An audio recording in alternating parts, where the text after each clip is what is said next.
1925 June 2 ദിവംഗതനായ Changanassery രൂപതയുടെ പ്രഥമ മെത്രാനും വിശുദ്ധ കുർബാനയുടെ ആരാധനാ സന്യാസി സമൂഹത്തിന്റെ സ്ഥാപകനുമായ ധന്യൻ മാർ തോമസ് കുര്യാളശ്ശേരി പിതാവിന്റെ 101ാം ചരമവാർഷികത്തോടനുബന്ധിച്ച് നടത്തുന്ന സപ്തദിന പ്രാർത്ഥനാ യജ്ഞത്തിൽ കാഞ്ഞിരപ്പള്ളി പ്രൊവിൻസ് പങ്കുചേരുന്നു. പരിശുദ്ധ കുർബാനയിലെ ഈശോയുടെ കരുണാർദ്ര സ്നേഹത്തിന്റെ പ്രഘോഷകനായി മാറിയ ധന്യപിതാവ് ഈശോയുടെ ഹൃദയത്തോട് സ്വന്തം ഹൃദയത്തെ ചേർത്ത് വെച്ച് ത്യാഗത്തിന്റെയും സ്നേഹസേവന ശുശ്രൂഷകളുടെയും കനൽ വഴികളിലൂടെ നടന്ന് തന്റെ സാക്ഷി ജീവിതം കൊണ്ട് അനേകർക്ക് പ്രകാശമായി സുവിശേഷമായി മാറി.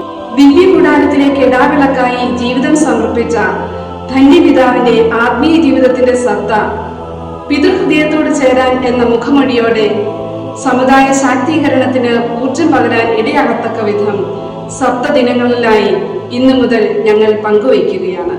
ദിവ്യകാരുണ്യ സംസ്കാരത്തിന്റെ ഒരു നീണ്ട പ്രദക്ഷിണമായിരുന്നു ആ പുണ്യജീവിതം. ജാതിയുടെയോ മതത്തിന്റെയോ അതിർവരമ്പുകളില്ലാതെ മനുഷ്യർക്ക് മധുര ജീവിതം പകർന്നേകിയ ആ പുണ്യദാതൻ വിശുദ്ധ കിരീടത്തിന് അർഹനാകുവാൻ ഇടയാകട്ടെ എന്ന പ്രാർത്ഥനയോടെ നമുക്ക് കാത്തിരിക്കാം.